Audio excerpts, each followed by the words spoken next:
Alright guys, today we're back for another board game review. Today we're taking a look at Imperial Settlers Emperors of the North from Portal Games. And I'm excited to dive into this one because I've actually played the original Imperial Settlers, where this one actually derived from, and I was a fan of that game. It was a little bit on the complicated side as far as little rules and stuff, and some of the rules didn't make sense with what you were actually doing, or some of the board game logic that you were used to. But overall, it was still a good game, and I had it in my collection for a while, and we played it a lot. And here comes this game that is supposed to be kind of like the next step in that game, the next step in that line. And I was excited to dive into this one. So let's start off with me getting you to the table, and let me give you an overview of how this game is actually played so you guys have an idea if it's something you guys are interested in. And then we'll come back to the table, and I'll give you guys my final thoughts. Let's go ahead and do it now. Gaming tech, eating brekkie is the gaming tech. Going for a recce is the gaming tech. Gaming techie is the gaming tech. Gaming techie. Alright guys, so I wanted to give you guys an overview so you guys get a feel for what Imperial Settlers Empires of the North is like. You can see here that we're starting off, I'm setting up a two-player game so you guys get an idea of what it's like. I have one clan on this side and one clan on the other. This game comes with 6 different clans. We're playing these two that are sitting technically out right now. That one over there is rated a 1, the green deck, and this red one is rated a 3. Those are the 2 recommended ones that they tell you to start with. And then there's 4 more in the box. Another one that's rated a 3, another one rated a 5, and another one rated an 8. So that's just the difficulty of the cards and how much different things they tell you to do on the cards. So, like I said, these are set up for the 2 easiest ones to start. So, let's talk about how the round actually works. So, the round actually works. The first thing you do on your turn in this game is you're going through and you're picking 4 cards. You already start off with a hand of cards. You start off with 3. So, let's just say I put these 3 on the side. So the 3 that you started the game off with when the game first started, you put these 3 to the side. You grab 4 on your turn. Everyone can do this at the same time. You're basically looking at the 4 cards in your hand, and you're deciding which ones you actually want to keep. But when you keep these cards, everyone starts off with 5 workers, and for each card that you keep, you're going to have to put a worker on the spent workers pile over here. And you will get them back after the end of the round, but you're going to be doing different actions and other things that may require those workers, so you don't want to spend all your workers all up front by just buying cards. These 3 cards here in the front are your starting field cards. So, as you can see, this is for an apple, a fish, and a wood, and that is how, those are the starting field cards. So, that's the first part of the first thing we do on our turn. So let's say that we're doing these 4 cards. We have these here. Let's say I decide to take this one, so I'll spend a worker for that one. And let's say I decide to take this one. So those are the 2 cards that I decide to keep. I pay another worker over here. These 2 cards that I didn't keep go over here to my discard pile. And then the other cards that I started my hand with, or whatever cards I had left over from the previous round, I now take the cards I just bought and I add them to my hand completely like that. So everybody does that. Everybody picks up those 4 cards from their retrospective deck, and they pick 4 cards from them. Or sorry, they have a hand of 4, and they pick whichever ones they want to buy with their workers. So after that is the main part of the game, which is the action phase. And the way the action phase works is I take a turn, the other person takes a turn, then you take a turn, then they take a turn, and you go back and forth until one person decides to pass, and then they can't play anymore, and then the other person obviously passes, and then that round is then over for the action phase, and you move on to the next phase.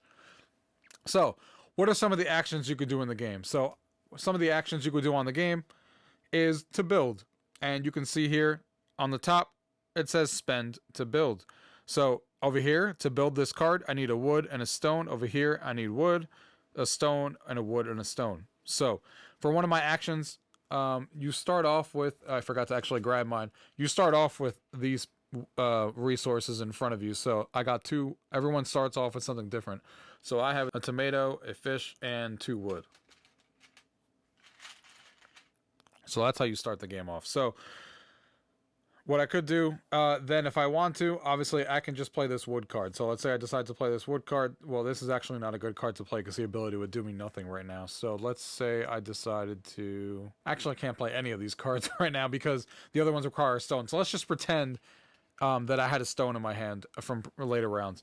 And this is not the stone pieces that come in the game. Unfortunately, my copy was missing all the stone pieces.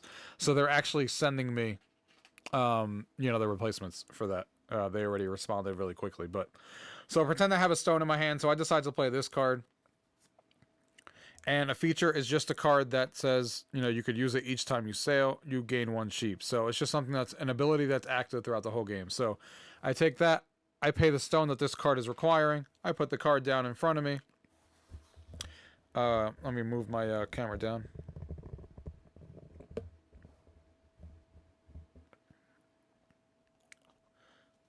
So now we have this card played here, along with my other cards. So that's the card that I did. So that was one of my actions. So now the next player would go. And they would do their turn, and then I would come back to my turn, and so on and so forth, like we talked about. So that's one of the actions you could do. You could build a card and pay the cost that it says on top. One of the other actions you could do is if you bought a card on the previous round. I don't have any here in my hand, so let's look for one real quick. If I built this card on the previous round where it was a wood and a stone, and I had this out in front of me, on a future action, I could obviously take the action that's on the card. So it says action, spend 3 different resources to gain 3 victory points. A star is the victory points. So if this card was in front of me from a previous turn and I wanted to use that action, I could use it. You turn the card sideways because you can only use an action once per round. And that card turns sideways if I would have already used it. So that is the second type of action you could do. The third type of action you could do is these military tokens, which you can get from different things. Basically lets you do a couple of different things, but one of the things you could do with them is you can play them on an opponent. So if my opponent has an action, like the one of the cards that I just showed you, that is giving them points every turn, and I want to stop them for the turn to get it, I can play this token on them and pillage them. Basically, they would have to take their card and put it sideways, as if they already used it that round, but obviously they didn't, and then I get rid of that token. So their card is ineffective for that round, and I took that away from them, basically. The fourth thing you could do on your turn is this board up here. So if you guys are looking at that board up there, there is 5 different actions that you could do on them. So let's go over them really quickly. Most of them are pretty simple. So one of the things you could do, and let's talk about how you actually use them. These 2 little things right here, these are 2 of your tokens. So basically what you do is, as one of your actions, instead of playing a card, I can take this and put it on one of these. And one of these say harvest. So harvest says gain resources from one of your fields. We said that these are the fields in front of you. So if I were to take that action, that is how I get more resources. So I would come here and I say, all right, I'm going to harvest. And let's say I decide to grab a fish. I grab the fish. And that would be the action that I would take. If I can, I could also put that here. And it says draw a card. So I would draw a card. Simple as that. Over here, populate. It just says grab a meeple from the resources. So I would grab another meeple, and I would have an extra meeple now. Construct over here says build one card for free. So these cards in the corner that we talked about that say spend to build, and it's a certain resource like wood or stone or anything, I could build that card in front of me for free and it wouldn't cost me anything. That's what construct does.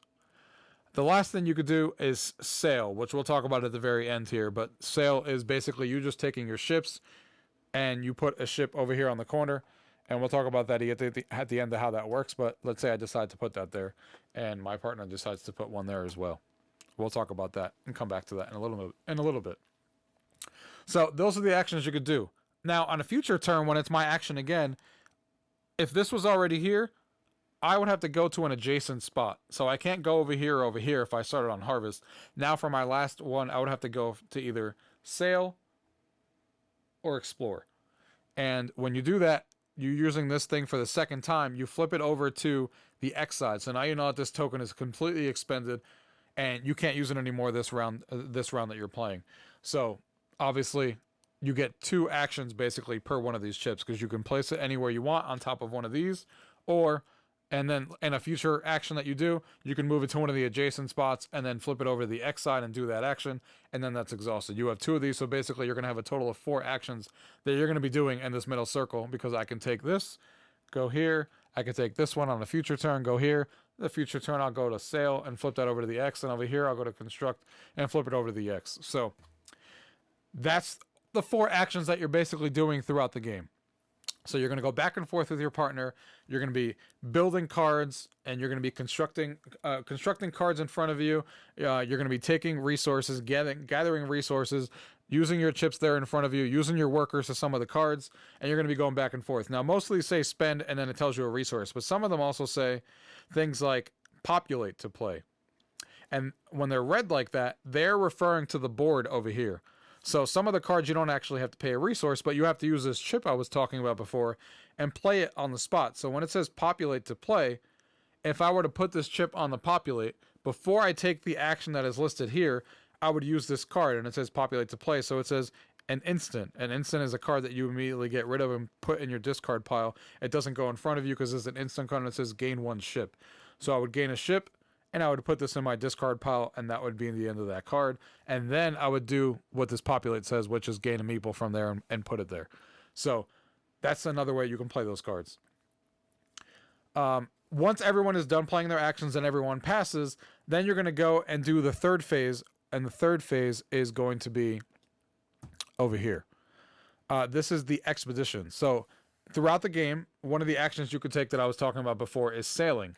Everyone starts off with 2 ships, and there's common ships, so you could put more ships out there that people can take from the center. And basically, the order of this matters, because if I put my ship first and then she puts her ship second, these cards are the expedition cards. The left-hand side are the cards that are coming from the nearby islands, and the right side are the distant islands. And this is why this is important.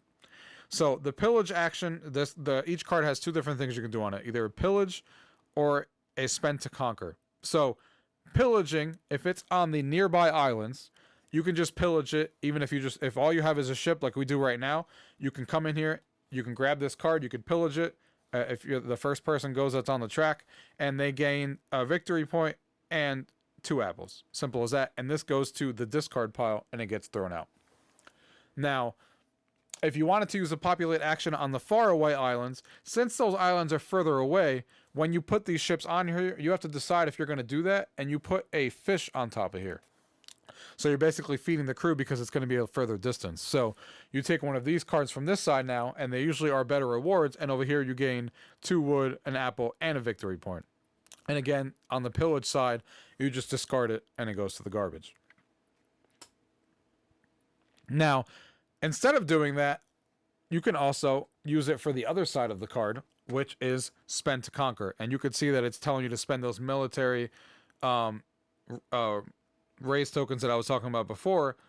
These tokens that we were talking about before, it's telling you to use one of these. So if when I put my ship on here, I decide to use one of these and put it on my ship like this, now I can use this side of the card if I want to as well.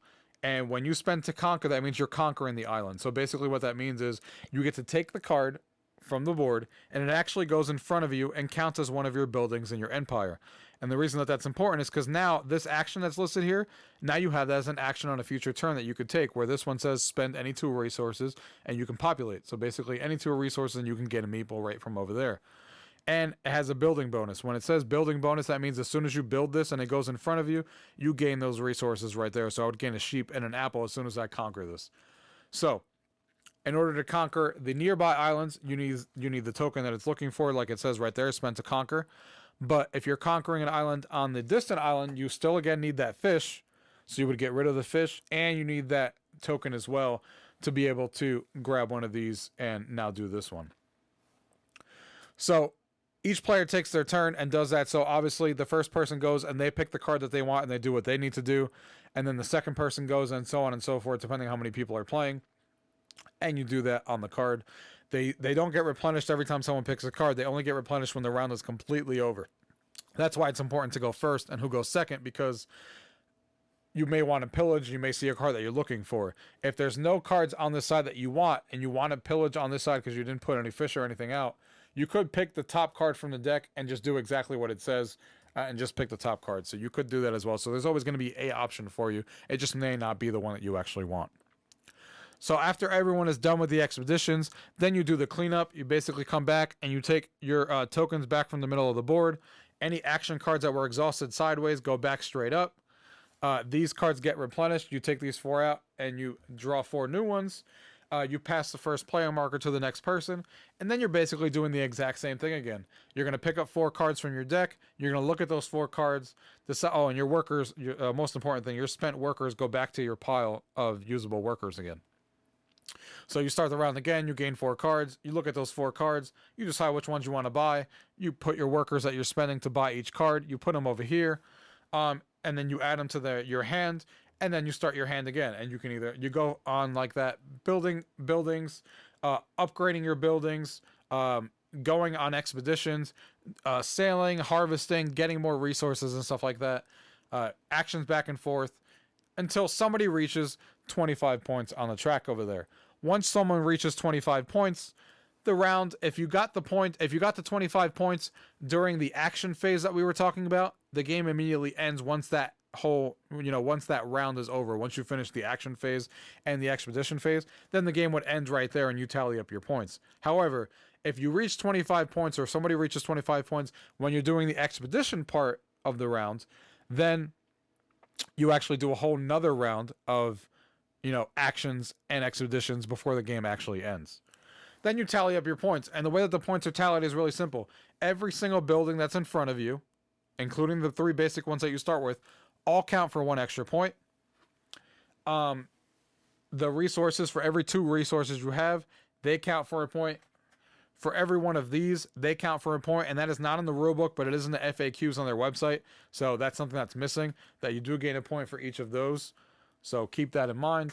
And for each gold that you have, which we didn't talk about, but for each gold that you get, you also get a point. And gold is basically a wild for any resource you want in the game when it calls for it, when you build something. And that is basically how you win the game. You add up all those points, and you can get points. You get points obviously also through cards as well. Like I said, some of these pillage tokens have it. So when you pillage, it says you gain a victory point. Some of these say it, like if I had this building built, you can see each time you pillage, gain 1 victory point. So if I were to pillage this card, not only do I get the victory point when I pillage this, but if I have this building built, each time I pillage, I also gain another victory point. So you can see how you start comboing cards and starting to, engine build basically, and build some of those cards out, and multiple ways to get points. So when I played this game and my wife played this game, we all ended at, I believe the round ended up stopping at like 29 points for me and like 30 points for her. It was really close. And then we added up all the cards that we had and all the resources and everything. And then we ended up with me 66 and her 64. So it was a really, really close game. 2 points apart from each other when we played a 1v1. The game does go to 4 players. Like I said, each deck is different. They all have their own different variety to it. For example, my guys were getting a lot of military tokens that in my deck, and they were using a lot of action cards, and they had different abilities like this that said, building bonus, gain 1 victory point for each of your conquered islands. So every time I conquered one of these and I played this card, depending on how many conquered cards I actually had here, is how many I would actually gain points, because I don't think I actually mentioned that when you conquer the cards, they actually go in front of you. They don't get discarded like they do for the pillage side of it. Conquering it actually puts it in front of you, which makes the card count for a point, which is obviously a big deal. So that's basically a simple overview of the game. Like I said, it's not a rules for rules reference for every rule in the game, but it's a general overview so you guys get an idea on how the game plays and if it's a game you guys will actually like. Now, like I said, I played this with my wife, and we played it a few times now, and I am now going to get to the table. We're going to talk about my thoughts on if I think this game is worth your time. Let's go ahead and do that now. All right, guys, so that was Imperial Settlers Empire of the North. So I played this game now a few times. Me and my wife have played it, and we did the 1v1 version, and I'm really happy with this game. I think a lot of the issues that I had with the original Imperial Settlers, like I mentioned in the intro, was that some of the rules were a little bit more convoluted. Some of the things didn't make sense. Like in the original game, you lost resources through every turn. You didn't get to keep them from turn to turn. That was weird and didn't make any sense that you spent your whole turn gathering all your resources and then they were gone. Here, you actually keep your resources from turn to turn. The clan system in here, where each clan has a certain deck, and there's no central pool anymore, but just your whole deck is completely customized to you, makes it for a lot more of an interesting game and a lot more easy to get into, because I can hand somebody who's new at the table and be like, hey, this deck is a level 1, play with this one. The concepts are really easy. You'll get it really fast. And then somebody who's played the game a few times, I could be like, all right, here's a level 5 or a level 6, because they rate each deck from a 1 through a 10. So you guys, so it's easy to get into depending on which one you want to play. And each of these have felt unique. 6 of them come in the box. There's already expansions out there to increase that with more to, you know, more deck themes and stuff. So that's cool. And I'm looking forward to getting some of those. But what's in the base box, you got 6 of them. Still has a lot of variety. Like I said, it's up to a 4-player game. So you already have a lot of mixing around with just the 6 that are in the box. I also like the middle board that's in the center of the table that we were talking about, where you can go and place your little wooden discs on, where you can either go and sail, you can go and harvest and stuff like that. I like how that mechanic works. I like that cards in front of you that you had to harvest, you don't automatically just get on every turn. You actually have to go there and spend an action and harvest. And then it's cool that you have to plan it out, because every game is going to be different. Those pieces are randomly put on. So they're always going to be randomly set up. And when you put your first wooden disc on there on the first one, if you want to use that wooden disc again, you can only go to adjacent ones. So that's really cool as far as how that mechanic works, and it lets you have to think ahead on what you actually want to do and where you actually want to place it. I love the feel of the clans. Each clan feels very different to the ones, you know, the ones I played in here. They feel very different from each other. Started off with the easy one. I went up to the medium level decks and got to play with those. So really happy with how different all these clans feel. The flow of the game is really easy to get into. They have some very easy to follow, you know, rules in the game. It's only like a 13 or 14 page rule book, and it's just really easy to follow. You know, the turn structure is really easy. Me and my wife played it the first time, and there was not really anything we had to look up when we were playing the easy deck and the 2 starter decks, basically the one that's rated a 1 and the one that's leveled rated a 3. There wasn't really anything to ask about. We knew the rules. We got to play the cards. You know, we went out there. We went to sales. We went to harvest and all that stuff. And it has a lot of interesting decisions to make. You know, when you want to sail, if you're on the sail, do you want to just forge it, or do you want to actually go ahead and try to take over the island? Do you want to go to the distant island, to the close one, because the other one's going to cost you food? There's just a lot of different options for you, and going through the deck and stuff. And I'm really happy with how this game actually turned out, and I like it a lot better than what I did when the original Imperial Settlers came out. The mechanic of also using your workers and stuff in the game, where you take your workers and you put them on the spent, and then obviously you get those back at the end of your turn. But some of the cards, especially when you get to the harder clans, not so much the first couple of easy ones, don't really have any cards in the deck that I remember that are like this. But sometimes you have to put the worker on the card, and then if you put the worker on the card, then you don't get it back every turn. You actually have to get it back by a specific card letting you relieve a worker that's on one of your specific cards. So there's a mechanic from one of the other clans that you didn't see in the intro video there that I showed you how to play. So some interesting stuff with this one, guys. This one's going to definitely be staying in my collection. I had a lot of fun with Imperial Settlers, Emperors in the North. Like I said, more than I did with the original. The game, like I said, is up to 4 players, 6 different clans in the box. It is a 45 to 90 minute game. We finished our games, our 2-player games, all within an hour-ish. The first game went longer than the other ones, obviously, because we were learning the game. So you can definitely get this done for 2 players in 45 minutes, 90 minutes probably for 4 players. And I'm excited to see where the future goes as far as more clans in this, and getting more of those clans and see what interesting mechanics they add to the game. If there's any questions about anything you guys have seen here today, as always, leave it down below. If not, thank you guys for watching.